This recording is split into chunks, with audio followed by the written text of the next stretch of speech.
Like I said, at the end of our presentation, I'll show a quick video about why research skills and critical thinking go hand in hand. But for the most part, let's just go ahead and get started. So our presentation will consist of an overview of what research is, maybe breaking down research as a task.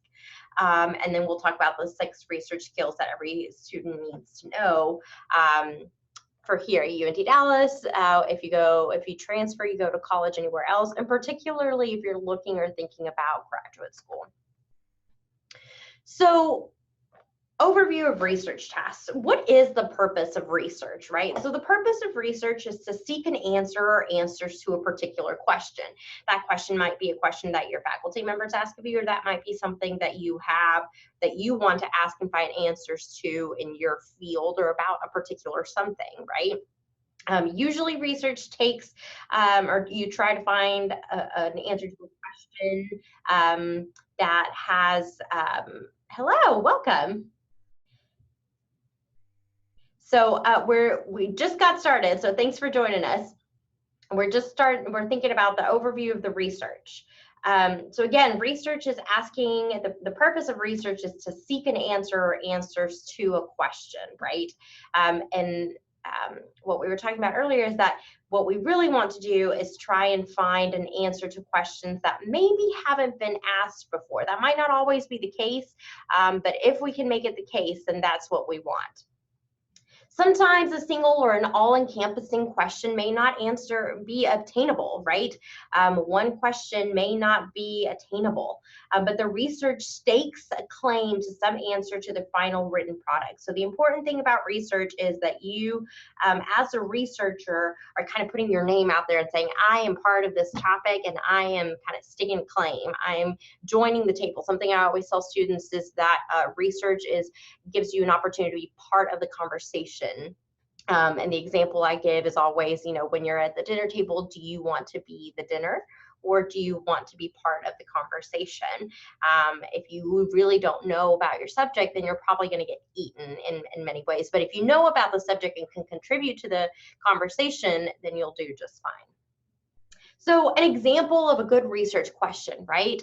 While healthy eating habits are one preventative measure to avoid diabetes, genetics also play a role. So here, it's not necessarily a question, right? So some of you might be saying, okay, well, where's the question? Well, the question here is that the researcher is trying to argue that eating habits is an answer, one answer to understanding how you can avoid diabetes. It may not be the overall encompassing answer, but it's one of the answers to the question, how do you prevent diabetes, right? So sometimes it's not always going to be posed as a question. You might initiate the posing as a question, but if it's not a question, then you at least want to frame it in, well, what's the answer? What am I trying to address, right? So the top skills for research, we need to talk about topic selection. So picking a topic is particularly important. Finding resources, differentiating source types, that's a good one. Evaluating sources, summarizing information, and synthesizing information. So we're going to go take some time to go through all 6 of these. So number 1, skill topic selection, or topic selection. The topic is the question that you are trying to answer, right? So we go back to that whole purpose of research. What's the question? What are we trying to find an answer to? So your topic is the question that you're trying to answer through your research. Your answer might not be the one that you might, I'm tongue-tied here. Your answer might be one that has not already been given, which is really what you want. But sometimes it's really hard to find something innovative or to answer the question with a new answer that really hasn't been given. So in this case, you really just want to challenge or the further existing questions. So some common problems that sometimes we see in this is that sometimes the problem is too broad, right? or too narrow. And so one question we always get in the learning comments is, how do we know that an answer is too broad or too narrow, or what is good? So I kind of want to give an example here again of a research question that might be too narrow or too broad. So one that's too narrow, again, we're going back to our diabetes example, is one that does not lead to enough existing research to allow you to contribute something new. Now, too broad is something that's overabundant, right? So you have way too much information. So when you're too narrow, you might struggle a little bit to find something that answers the question. But if it's too broad, then you're going to have way too much information that you're not going to be able to really hone in and answer. And sometimes faculty members will take off points because they say, well, you really didn't answer any of the question. You just kind of gave a little bit of everything. And sometimes if you're too narrow, you're going way too in depth. You've got kind of tunnel vision. You're going into one thing, one topic, one microscopic subtopic of a topic, and you're going to kind of struggle to find answers to that. So let's give an example. Sometimes examples are a little bit easier, right? So an example of research questions. So the example we're using here is literature, and the area that we're looking at here is 20th century African American fiction. That's actually a very, very particular field, but let's break it down a little bit more. So what is a question that might be too broad? What are the major themes of 20th century African American fiction? Well, if anybody has ever taken an English class or anything, when we ever think about major themes or topics of literature, there's a lot. There can be so many major themes. So if we have a 5-page paper, a 10-page paper, or even a 20-page paper, being able to talk about all the major themes is not going to be possible. One, because we don't have time, and two, because we don't have enough paper, right? Maybe, so now let's go the opposite way. What's something that's too narrow? So a question that might be too narrow is, what are the major themes of James Baldwin's Go Tell It on the Mountain? Okay, so in that case, maybe we've gotten a little too specific. Why? Because now we're talking about only one thing. And you might not be able to go too deep into it. There might not be enough themes to cover the entire paper that you need to write, or you might be able to cover the themes very, very quickly. And there might not be any additional research to support just James Baldwin's topic or that book, right? So the next question I get is, okay, well, what is something that's better? What's the best kind of solution to that, right? So a good research question, one that's not too broad or too narrow, would be, how do themes in James Baldwin's novels compare and or contrast with themes in Toni Morrison's novels? Now, why is this better? I kind of paused so you guys would think about it. And the answer might be because you've picked a question, right? We're looking at themes, so that's something that's been consistent through the 3 questions. So we know we're looking at themes, but now we've narrowed it down to 2 authors. Instead of just focusing on one book for each author or one book for one author, we're kind of looking across the larger book. So now we have a larger playing field. We can say, okay, I'm going to pick 3 or 5 books of James Baldwin's novels, and I'm going to pick 3 or 5 from Toni Morrison's novels, and I'm going to try and find maybe a couple themes that are the same or some that might contrast. And this is going to give me enough information for me to talk about. And if I run out of pages or if I have some sort of limitation, then I know, okay, I only have space to discuss 3 themes, and I'm only going to compare and contrast 3 themes, right? Or if you need a longer paper, then you're going to say, okay, I'm going to look at 5 different themes, and I'm going to see if they're the same or different for the different papers. You guys kind of see the difference between something that's too broad and too narrow to the just right? I hope so. If not, we can wait until the general section, the question piece at the very end, all right? So skill number 2, finding sources. This is another really important thing. And we actually have a really great resource. I'm going to throw out a little plug here for the UNT Dallas Library. We have great librarians, and that's a free resource to all students. If you're having trouble finding resources, or, key things that might, your faculty members might be looking for. So some faculty members say you can only use peer-reviewed articles. Well, what does that mean? The UNT Dallas Library is a great resource for you, and they can help you answer questions in terms of finding resources if you're kind of having trouble navigating the systems. So just remember, for finding resources or finding sources, the UNT Dallas Library is fantastic. So what is actually finding sources, right?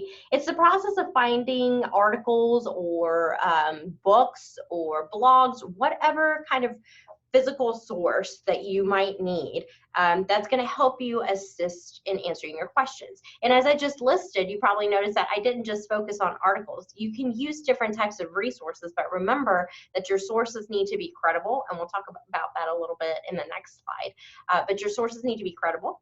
They might need to be very particular if your faculty member is asking for a very particular type of source.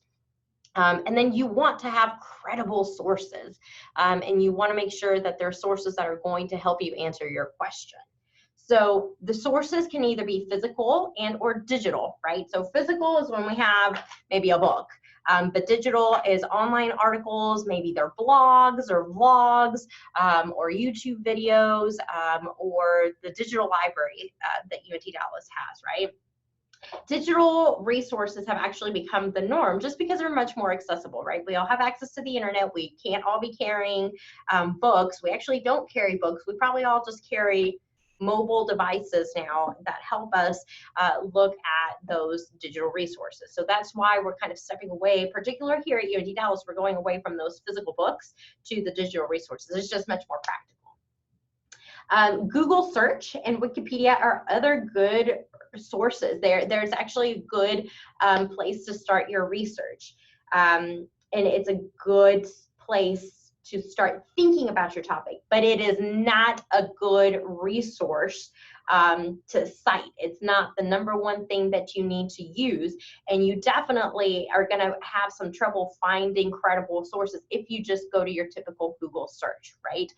Now, Google Scholar is a little bit different than your Google search, but again, the UNT Dallas Library it has a great little mini spiel on what the difference is between Google Scholar and the Google search. But if you're kind of struggling, you're saying, I don't even know where to start, maybe I just need some background information, I need to understand some definitions, you can always Google it, and you can use Wikipedia, but remember, those might not be the most credible resources, and your faculty members are probably going to deduct points if you use those.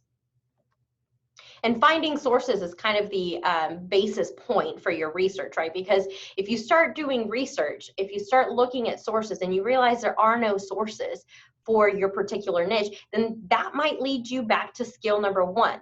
That might mean that your topic is too narrow or too broad, and you might have to redefine your research question, right? So starting with trying to find sources for your writing and for your research papers is actually a really good place to start, because it can help you say, okay, I can move forward, or I'm having trouble finding sources and maybe I need to rethink my question. And that's a good time to involve your faculty members or come to the Learning Commons to get more help with that.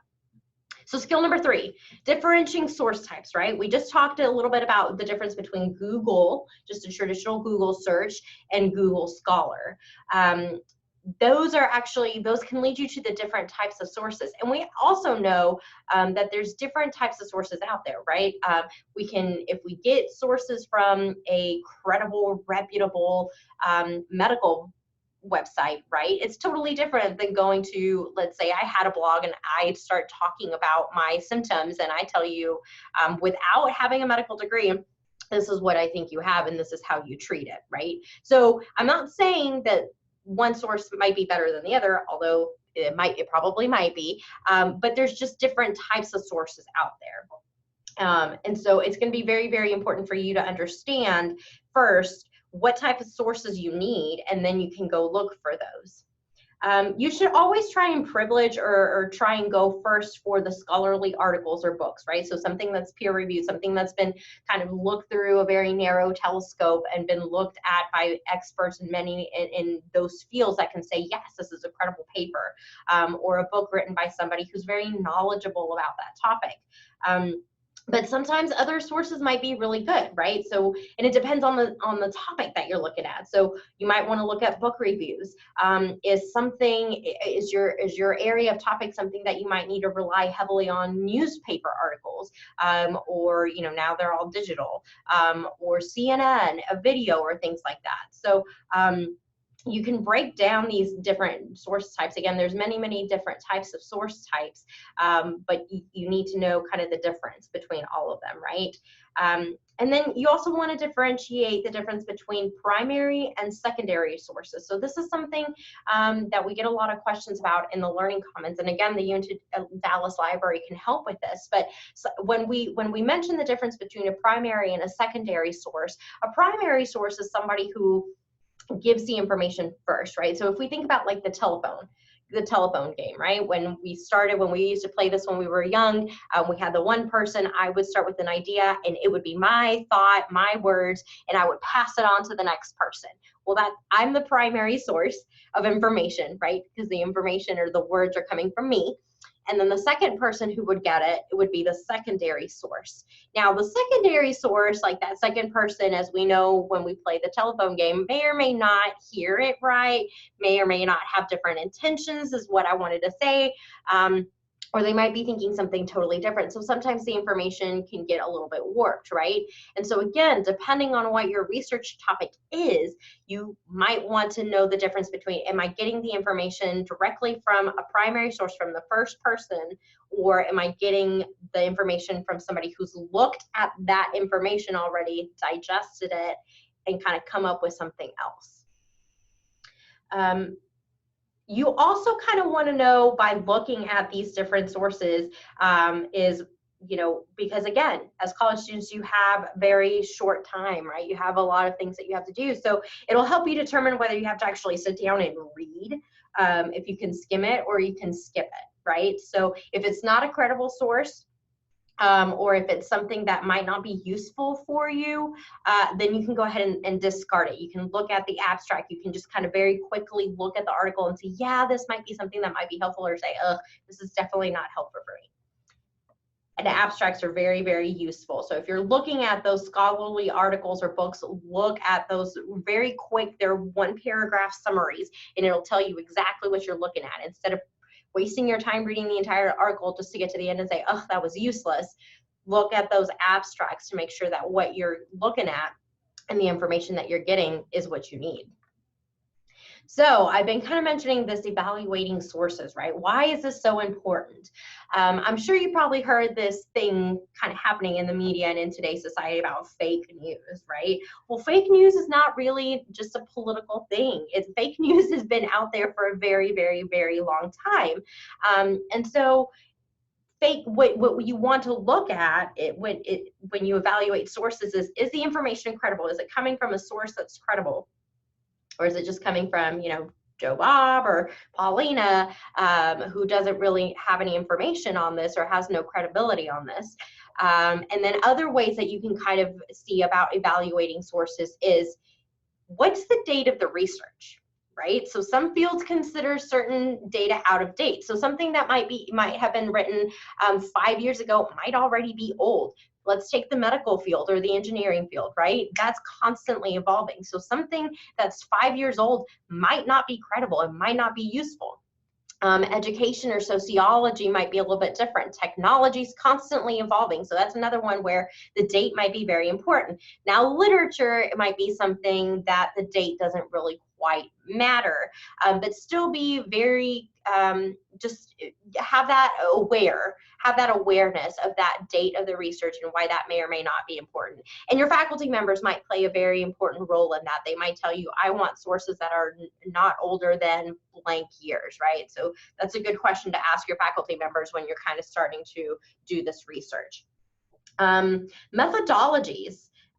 So when we think about methodologies, it's how was this research conducted, right?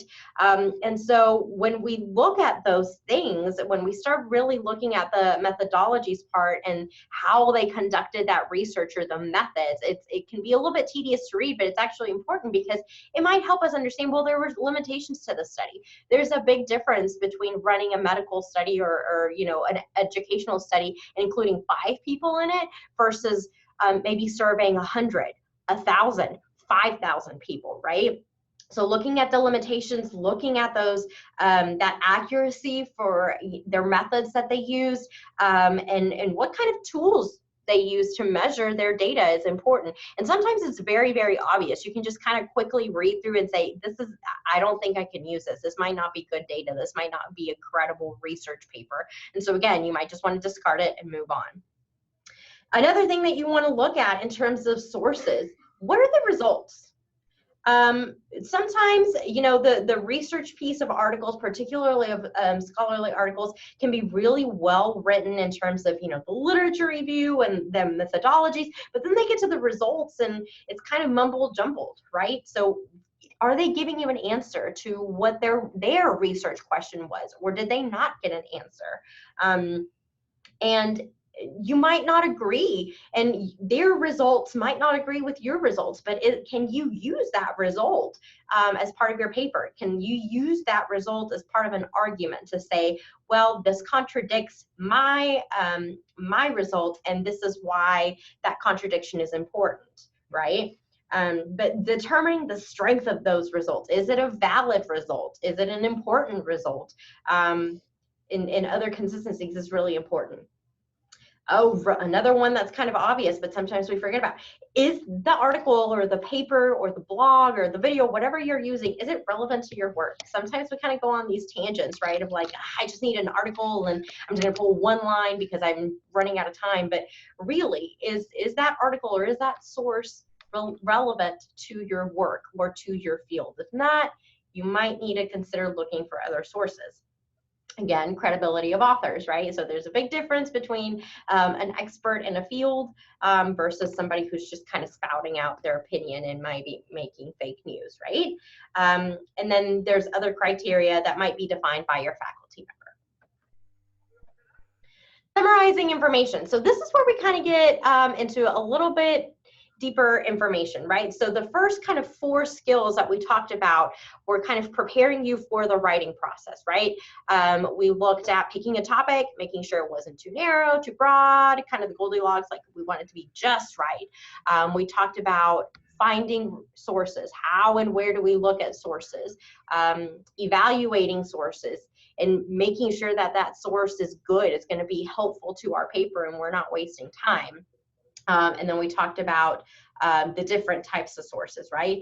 Well, now we're actually getting to the writing portion. And this is where a lot of faculty members kind of get mad sometimes at students because they're like, you don't quite understand the difference, but sometimes they don't explain it, right? So we're going to break it down a little bit. So skill number 5 is summarizing information. So the purpose of summarizing is to ensure that you as a researcher, you as a student, have understood the sources you are going to use in your paper. So, can you read it? Can you tell me what the main idea is? Can you tell me what the research question was in that article? Can you tell me what the results were? And, you know, what was it about? The summarizing process is really helpful because it helps you frame your own thinking and kind of helps you formulate that research question and might help you determine your possible answer, right? And then a literature review is often meant for this kind of purpose. In a literature review, sometimes or most times, you're looking at the different articles that you're looking at. Annotated bibliographies are the exact same way. So you're looking at the articles, you're kind of giving yourself an idea of what that article said, what those authors said, what's the main idea, what are the general kind of takeaways at the end of the paper, right? But synthesizing, skill number 6, is a little bit different. Actually, it's a lot different. So summarizing is just taking the information that's there and reframing it to make sure that we understand it, or whoever, you know, like if we, it's kind of like when we summarize or we kind of tell somebody what a movie was like, right? So we say, oh, this movie was da da da da, and it was about this, and I think you'd like it. That's kind of what a summary is. But synthesizing is kind of where it gets a little bit harder. And synthesizing is the process of combining your research in some form to make it a whole. And so what that means is that you are taking the research and you're then deconstructing those arguments, right? You're not just saying what the main idea is, but that's when you're kind of starting to put in, is the argument valid? Was the research credible? Can you compare and contrast two different arguments? And so you kind of start doing a little bit more than just providing a summary. So another way to think about synthesizing research is that you are putting yourself and your sources in conversations with another, right? So sometimes these voices in conversations, or the two articles that you're looking at, or the two people that you're talking about, may disagree, right? They might not have similar views, or they may have different results, or they might take different sides of a very same argument, or be trying to answer two different sides of a research question. But that's okay. And that's actually good for your research paper, because it means that you can contribute an overall dialogue to the research that you're creating. You know, it's kind of like when, I don't know if you as students have ever had this, but I know like in my household, it's always kind of the same conversation. Like when I'm talking to my spouse, they say, well, it's a one-sided conversation. I'm just hearing your side. Why can't you hear mine? So think of it like that. When you're kind of breaking down this information and you hear the two different voices or two different sides, or maybe a very similar side, but there's just conflicting information or just very different takes on it, it's good to bring that up, because then you as a researcher are saying, look, I am taking a very holistic approach of a topic. I have delved very deeply into this and I can discuss it from all angles. And then that way, if you have to input your opinion, you can make an informed opinion or an informed decision about what your information is, based on your information, because you've then looked at everything, right? As you're not just basing it on one argument or one thing or one thought. You've looked at all the thoughts, all the opinions, and then saying, and this is my conclusion. This is why I think what I think.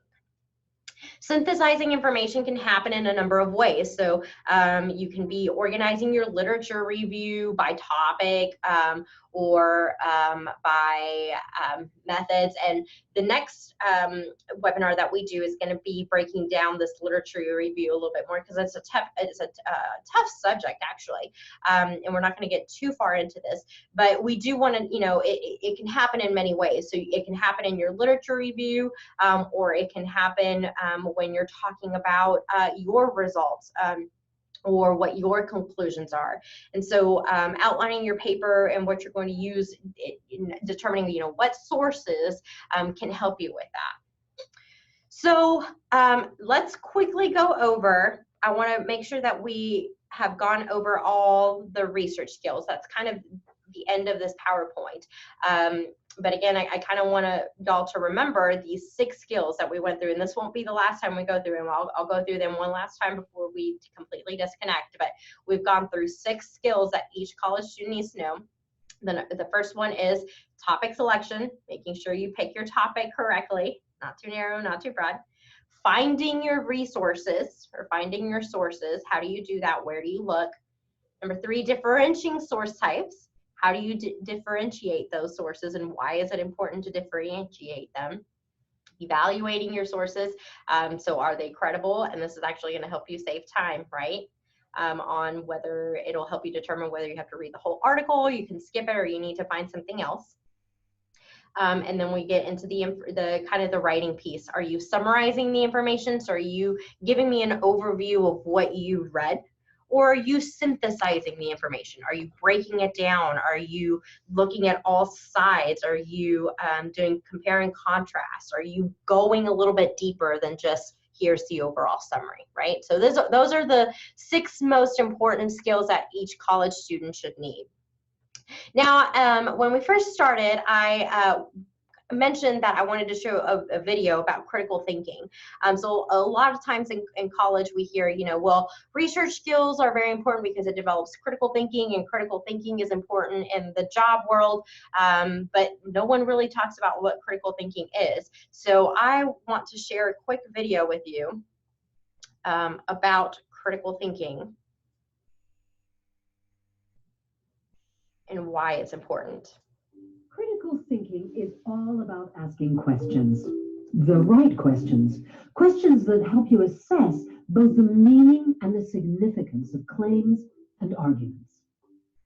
Building these skills and applying them in your life makes it easier for you to assess evidence, evaluate arguments, and adapt your thinking so you stay switched on and engaged in different situations.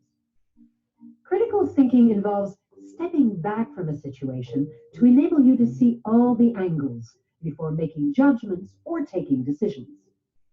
It means identifying the key points, analyzing the sources of information, weighing up different types of evidence, just as a judge and jury would do in a court of law, and putting it all together into your own independent, thought-through point of view. One thing that it's very important to realize is that critical thinking isn't about being critical. And it's about much more than just finding flaws in other people's claims. By itself, that isn't enough to give you an edge.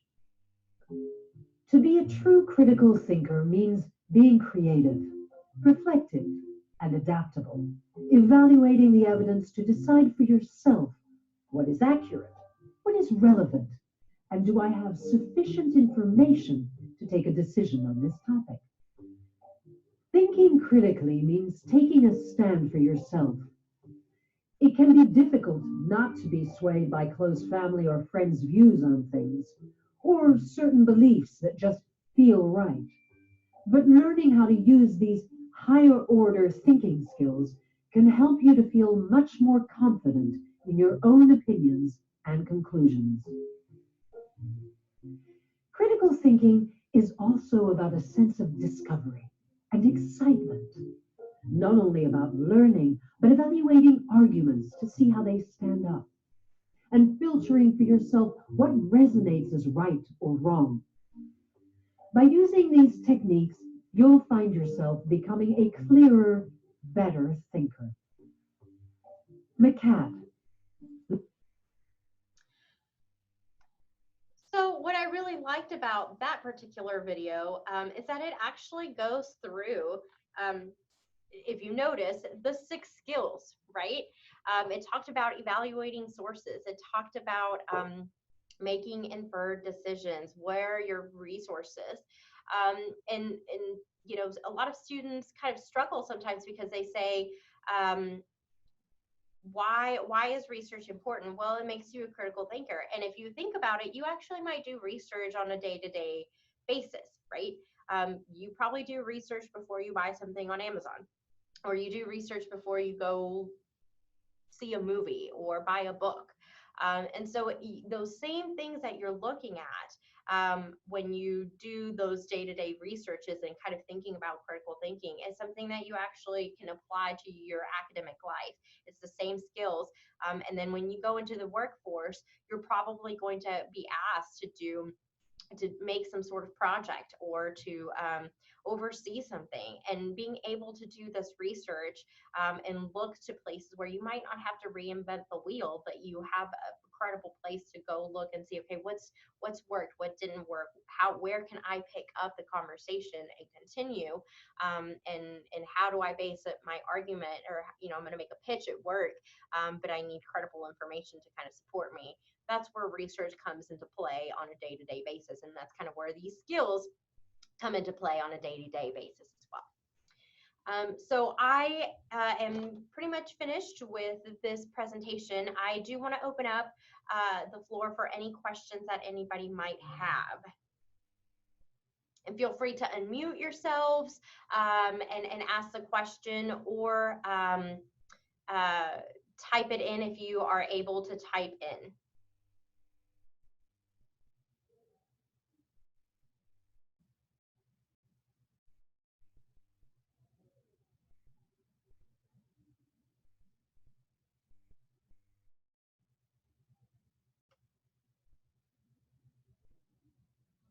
there might not be any questions.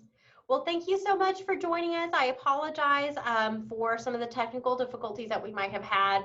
We're still, again, kind of trying to test pilot our webinar system. But if you have any additional questions, feel free to contact us. Our good email is untdlearningcommons@untdallas.edu.